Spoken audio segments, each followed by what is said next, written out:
What's up, everybody? Man, what a Thursday night football game we just watched.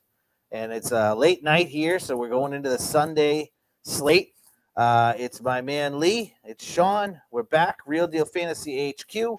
Hopefully you got to see our DraftKings value show earlier this week. If you didn't, it's right here on YouTube, so go ahead and check it out before the slate on Sunday. But what we're talking about today is some stacks, some team stacks, some game stacks.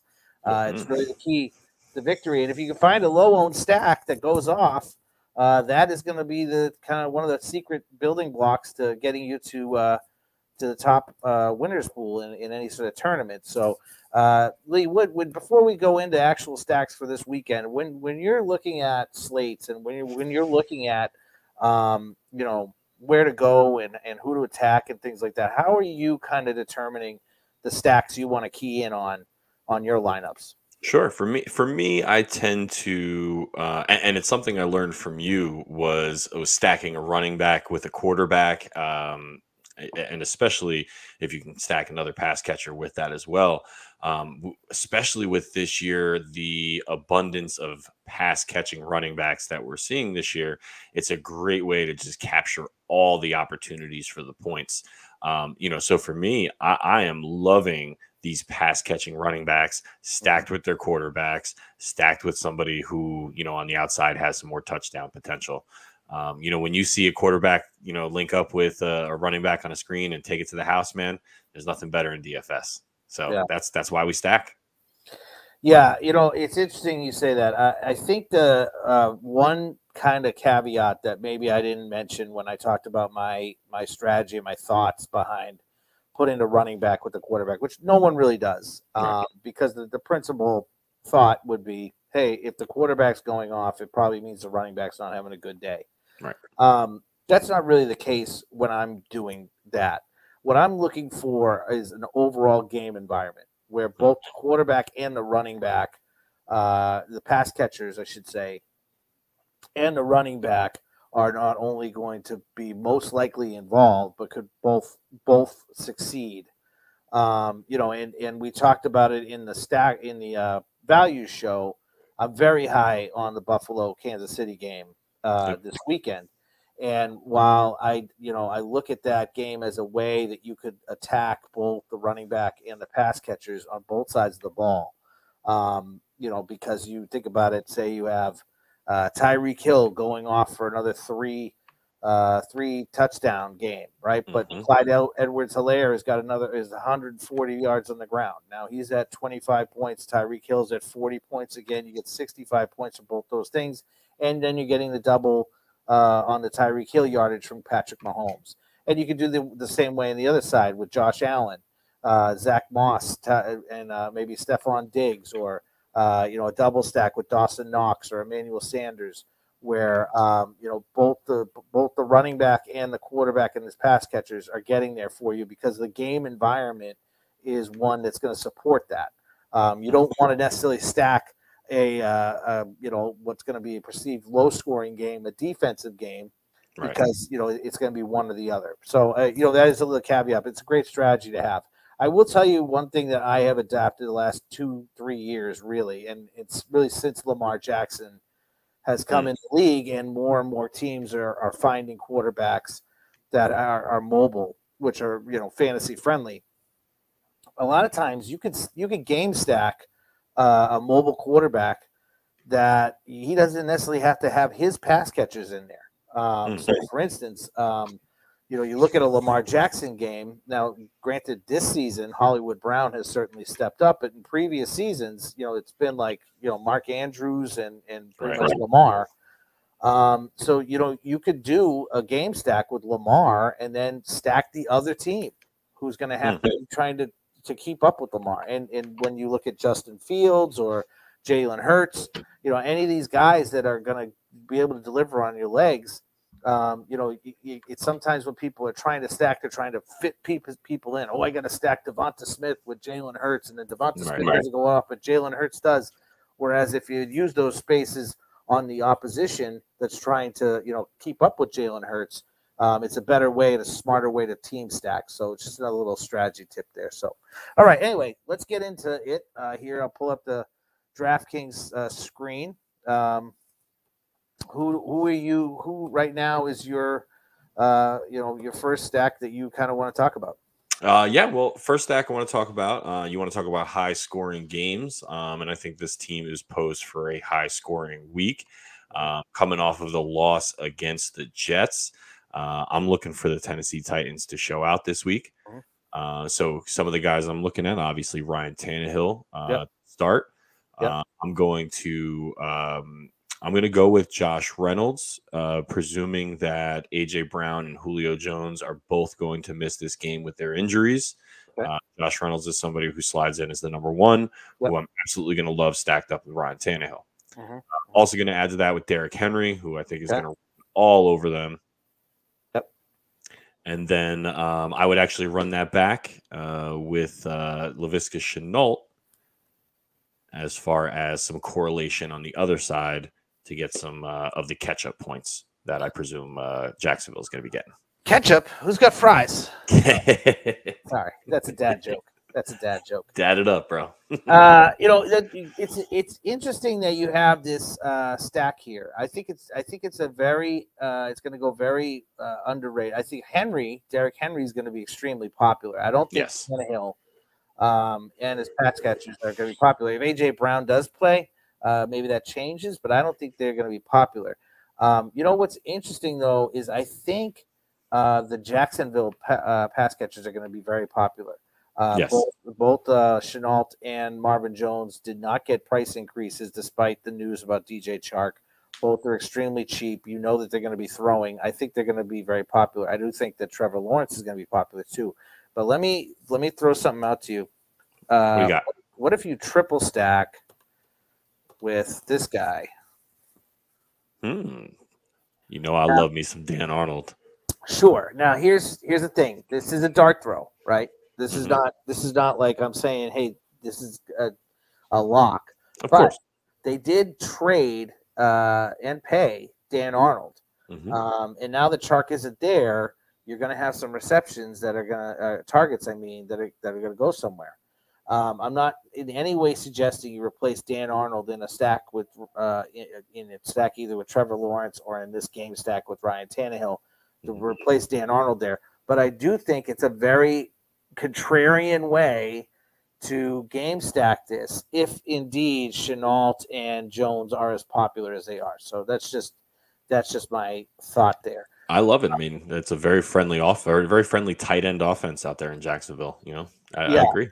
Oh, well, thank you. I thought about that very long and hard here. So, I mean, another guy I'd look to, even play around with this in this stack. You think Tennessee, if they do run away with this game, maybe they don't lean on Derrick Henry entirely, and maybe they use McNichols, pardon me, a little bit more, especially, last week he showed that he is very capable of performing with enough touches. That's another way to, help you get some of the other studs that are available out there on the slate, while still, saving some money. I do think that was a cause of both Julio and A.J. Brown being off the field, that he saw that many targets. He did see a lot of targets, yeah. He saw a lot. A lot of targets. So a lot of targets. a lot of targets. Yeah. So no, I do think that is a cause and effect of that. But that's a very interesting approach on that. So, when I look at a stack like this, and I look at where I could go with this, we have 5,300 remaining salary. So I'm going to look at a mini game, a secondary stack. That's another thing. A lot of times when people stack, they just stack and then they fill in all the gaps with all the other people that fit prices that they want to play. Yep. But a way to gain leverage is to, even if you have a real chalky primary stack, get a secondary stack that could be very high scoring for you, that is not as popular. And one that I think is going to be a little bit overlooked here is a little game stack with him, Damien Harris, and your friend and mine, Brandon Cooks. Ah. Now, what I like about this game stack here, okay, it's you have a remaining player salary of $49.66. But here's the thing. I think that the Mac Jones performance on Sunday Night Football is going to make people think that the Patriots are not a run-first team. Mm. They're going to look at the game logs from Damien Harris last 2 weeks, and we pointed this out in the last show earlier this week. Played the number 1 and number 2 running defense in the league last 2 weeks. So you can't really, I don't think you really judge what the game plan was going to be with Damien Harris in those matchups. But personally, if I'm Bill Belichick, I'm not trying to risk anything. This is a very beatable team in Houston. I think he establishes the run and he runs it hard, right? And I think Damien Harris is going to be a big beneficiary of that. But, of course, we only know that it's just Brandon Cooks down there. It's Brandon Cooks. That's it. And I think that this whole game a lot of people aren't going to look at it or play it just because of the lack of fanfare that's on it. So it's a really low. I think it's going to be a low-owned approach and a really cool double stack to put into your lineup here. Let's get the defense out of the way because if we go with the defense down in this range here, realistically, it gives us $5,000-$6,000 on each player. Correct. Yeah. So, who do you like down in this range down here? I know you're partial to that football team. Yeah, I know you're partial to that football team. I don't mind it. We can play that. Okay, so we put the Washington football team in this lineup. We got 6,300 left for our tight end and our flex. Let's even look at tight ends. Who's even up there for 60? Who's up there at the top? We got Waller, Hawkinson. Look at all those tags. But look at the difference between Darren Waller at 7,300. The next most expensive tight end is George Kittle at 5,600. Yeah, that's pretty nuts to me. But who would you stick in here? And maybe we could even put a double stack, a triple stack in the tight end and the flex if we figured out what we're going to do. So who do you like here? I wonder if we can fit in Hawkinson and Swift.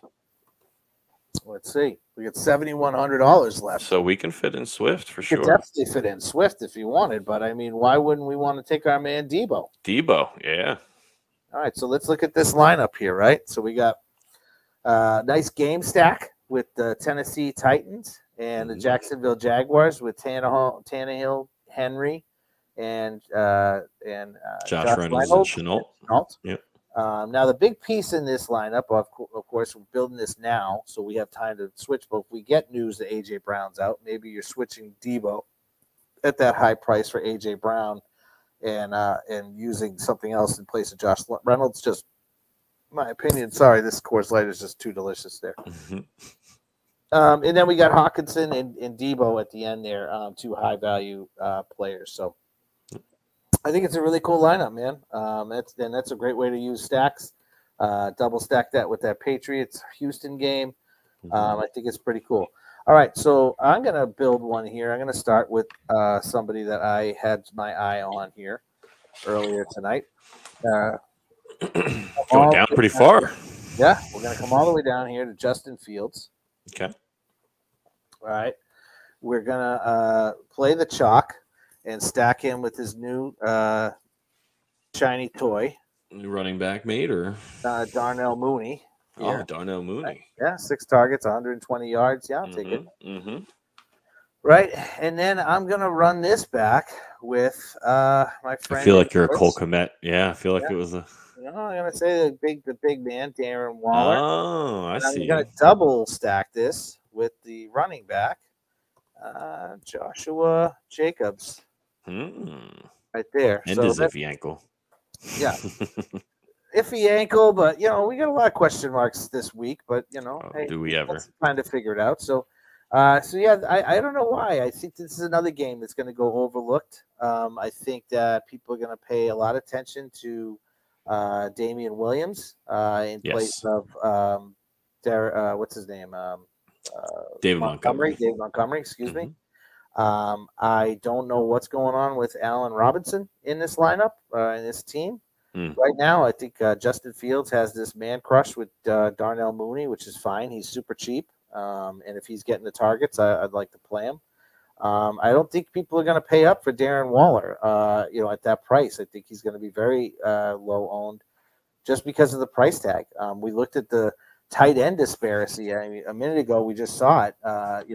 He jumped from Darren Waller at 7,300 down to George Kittle at 5,600, which means you got all sorts of guys, below 5, below 4, below 3. Right. They play in that place. So I think paying up for tight end is going to be a little bit contrarian. So when you look at this, you get $5,380. Let's just plug in the Washington defense again, just to call things the same, and we can see where we leave off with that.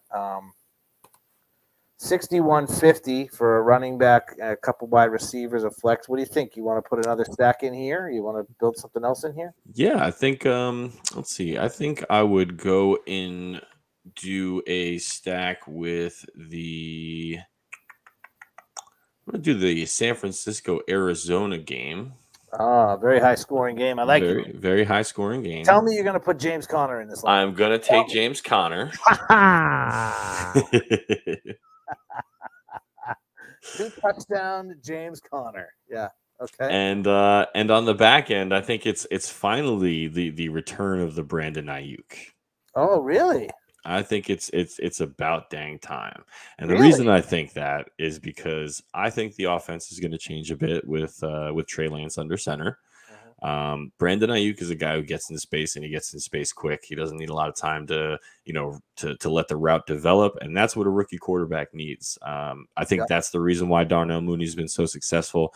That's why Allen Robinson has been struggling so much. He takes some time to get into his routes, and Justin Fields he's just not looking there yet.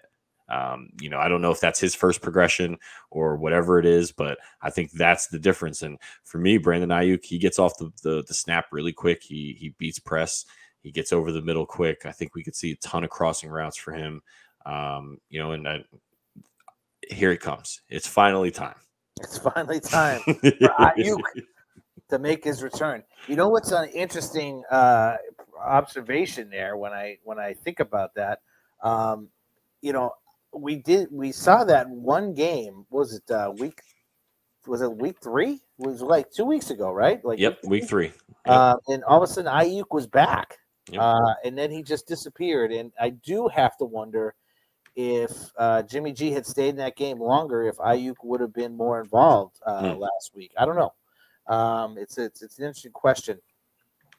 So one thing that I like in this area here, we get $7,200 left to find some players. And the question I have for you is, do you want to spend up in the flex with the running back here, or do you want to spend up at wide receiver with, like, say, Devontae Adams or DeAndre Hopkins, our friend and mine, DJ Moore? What would you want to do here with 7,250 looking at you in the face? Or sorry to interrupt. No. Go ahead. What if we go all the way up at defense, which nobody's going to do? Go to the Patriots, yes. Patriots. We still have a little under $6,000 to play with. So, what would you do here when you're left with that kind of money? Now, to me, I don't think the running backs give you as much of an option as the wide receivers do.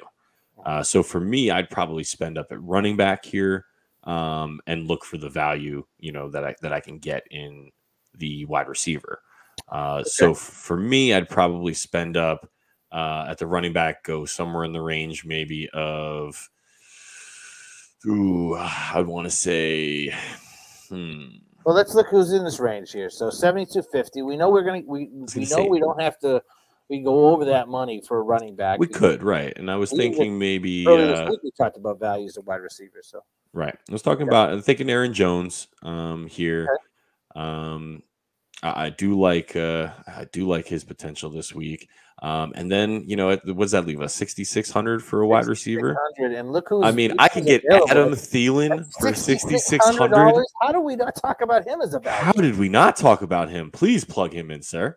Yeah, and by the way, while we're here, this is another guy, 6,500. The reason why he is not an upper tier wide receiver, I think, is just because we think Big Ben is broken. Yes. Right. But they're at home. So Ben's usually better at home. But let's take a look at this. When he's on the field, it's kind of astounding. The attention he gets. Targets. Yeah. You know, and you know, you just if Big Ben is broken, but he's the only if he's like the Brandon Cooks, in other words, of this offense, that's just too cheap. We should have hit on him the other night too. So I apologize for that. But Deontay Johnson's another guy to watch. But I like this here. So we're stacking the Chicago and Las Vegas game with Justin Fields, Josh Jacobs, Darnell Mooney, and Darren Waller. Then we're coming back with the San Francisco-Arizona game with goal line James Conner and Brandon Ayuk, who I think will be very low owned after a poor performance last week. And then we got some studs in here, you know, Adam Thielen and Aaron Jones. That's I think a really dynamic lineup, one that's going to be really unique. All right, so I'm going to ask you for another stack, my friend. Yeah, let's do one more. We do one more lineup like this, and I think this is an interesting way for people that are new to DFS or have not had good fortune to look at how to build a lineup on DraftKings and using stacks. So who do you like here? Now, I know you're going to hate this game, but the Dallas Giants game, and I am going to. Why would you think I hated that game? Yeah, for some reason, I don't think you think that game's going to be as high scoring as I believe it's going to be. But okay. I would start with a Dak Prescott stack here. All right, Dak Prescott. Okay. Now, with that being said, I am going to expect Zeke Elliott to be a little bit hampered, so I'm going to go ahead and stack him with Tony Pollard. Nice, good. That's a good one. I like it. With that, it's going to give me some opportunity to really get some of his pass catchers. So whether I want to go with Cooper or Lamb, both very reasonably priced this week. Yep. CeeDee Lamb at 6,200 or Cooper at 6,100. Honestly, take your pick there. Either one. I think they both could have very similar games. And then I'm going to run that back with your favorite and mine, the tight end of the New York Football Giants. God, will you get off this? Evan Ingram. I won't get off it because it's going to happen. This is just sad. I won't get off it. You beat the Dallas defense in the middle of the field with the tight ends. I don't know how many times I have to say it. How many times we have to watch these tight ends pop off against the Cowboys? I get it, and you do, but you don't beat them with Evan Ingram, right? Like it's just. Listen, I get it. I know the slander for Evan Ingram is warranted. Like I said in the value show, we've waited years for him to come about. Hold on.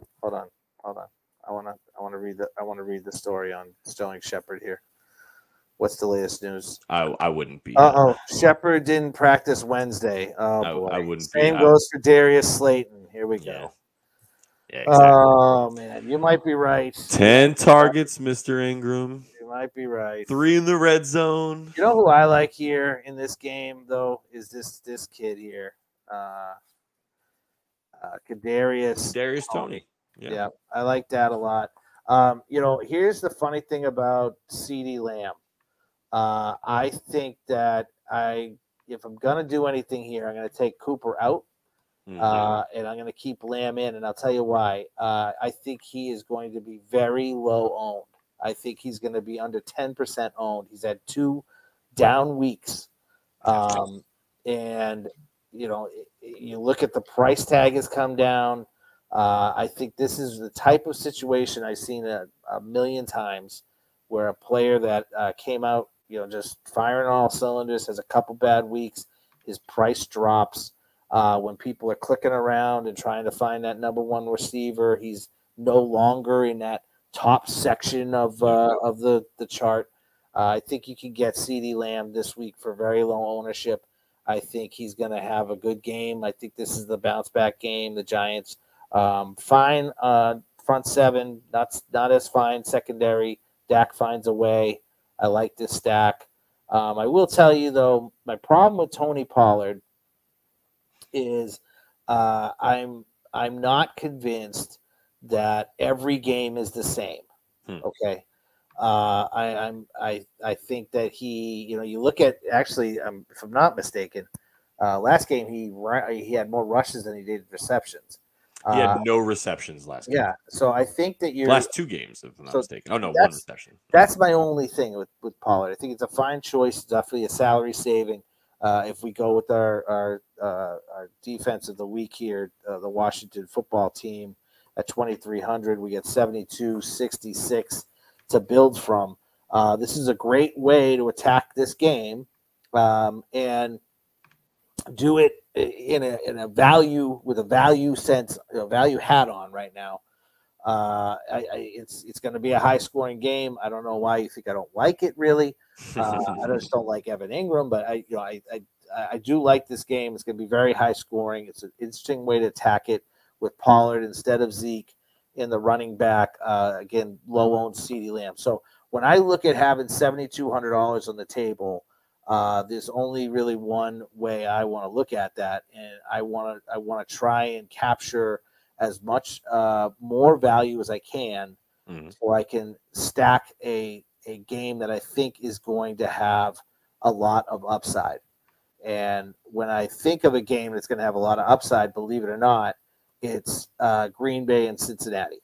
And I'll tell you why. I think that Cincinnati has shown that they are fighters.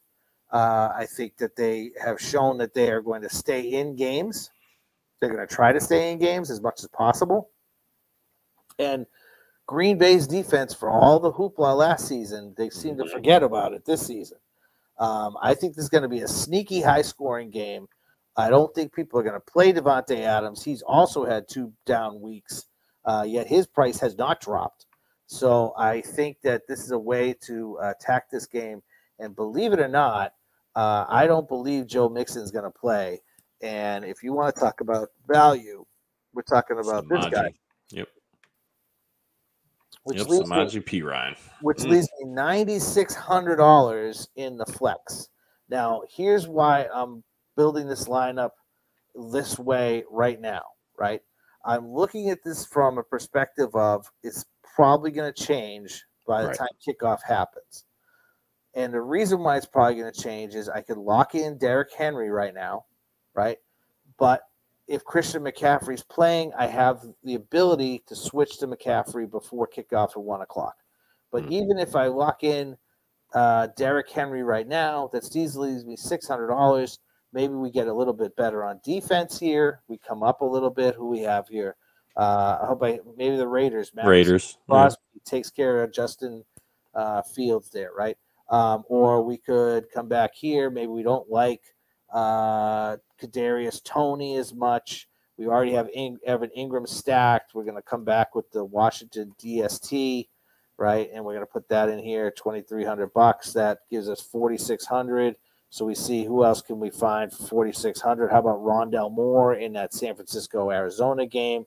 Your friend Brandon Ayuk, we just talked about. Nelson Aguilar against the Houston Texans. So my point is that when you're building early and you're trying to look at value as much as you're trying to look at leverage and stacks, try and find ways that as news breaks that you want to take advantage of, you're able to without really destroying the backbone of the lineup you built. If you believe in the stack, if you believe in the game, you believe in that team, you don't want to necessarily take pieces out that are the building blocks of a lineup, but you can look at using the values in those games, capture the offense that you want, capture the points you want, and then have the flexibility as news breaks on Sunday morning to make some changes and flip things around here. So I think this has been a real fun show, man. I think this helps people out for if they're trying to build better lineups, if they're trying to do better on DraftKings or any of these things. When you're looking at stacks, you don't always have to look at it the same way.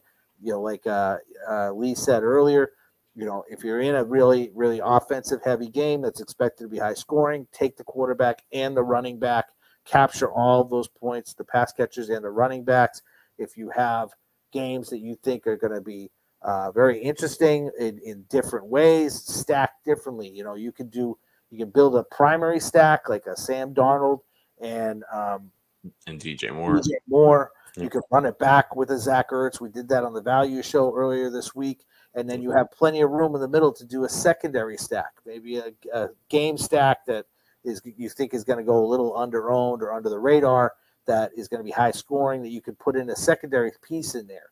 And always use the clock to your advantage. And what I mean by that is, make sure that you have late game coverage. Usage, right. You know what I mean? Maybe that secondary stack comes in the 425 game, or maybe the primary stacks in the 425 games, and your secondary stacks are in the 1 o'clock game. So now you're going into the 425, with a high scoring game behind you already that maybe has already put you in the position to cash. That then your secondary stack in the 425 game is what you're banking on to really take you to the next level of that cash. Man, I think that's a great point. I think I know me personally, I tend to play a lot more in the 1 o'clock games than I do the 4 o'clock games. So, we talk about being contrarian and how to stand out, and getting on top of those 4 o'clock games is certainly a way, to be different.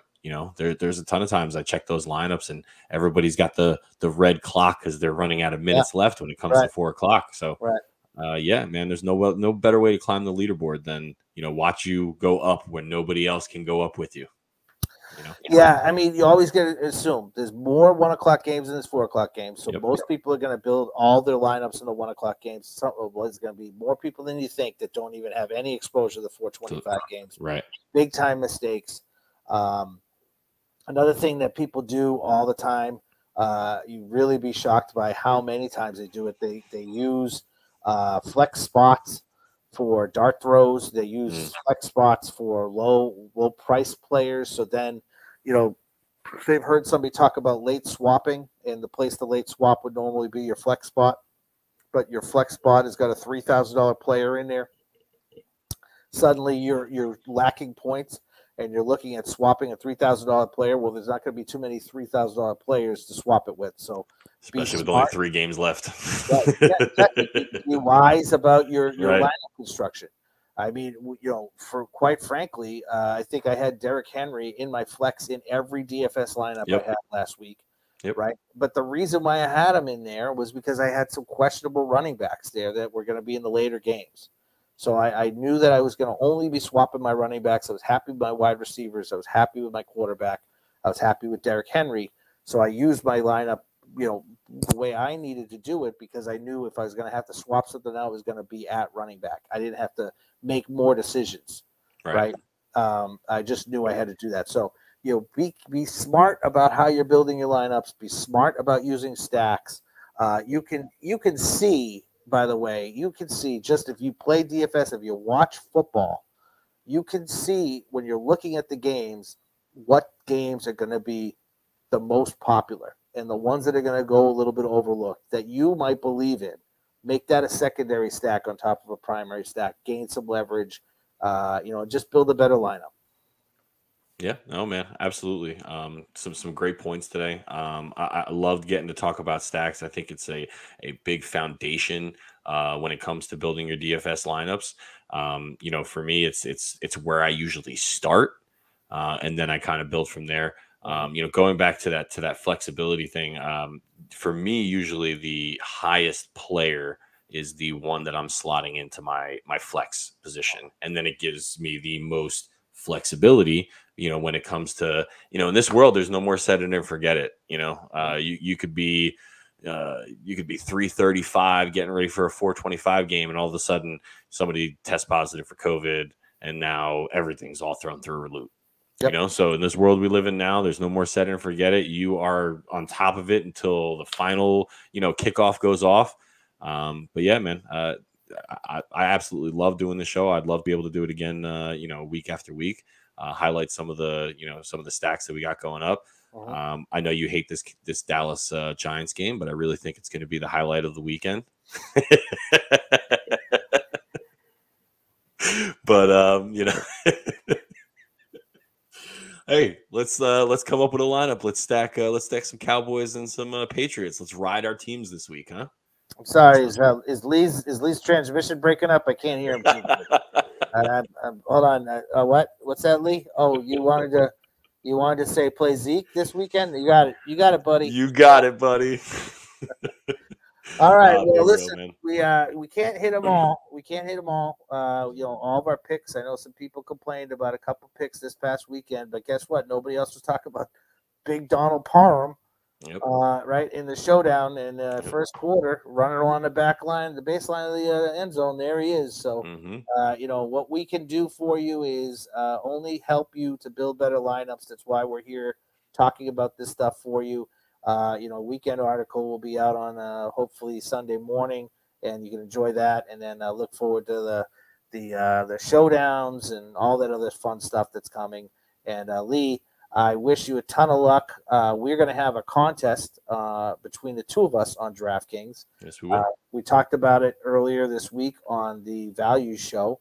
We want to get an actual contest going between myself and Lee and some of our viewers. So when you build your DFS lineups, there's our Twitters right here. You can see them. Yep. Hit us up on Twitter and send us your DFS lineup. We'll put ours out there. Reply, quote, whatever with yours, so we can at least keep track of it. And if we get enough people that are doing that, maybe we can get a DraftKings contest up going. I think that'd be a lot of fun to do each week. Yeah, man, I can't wait. Some engagement with the community out there, it would be fantastic. See how we stack up against some of the people who are listening to us. See if we helped out some of the people who are out there.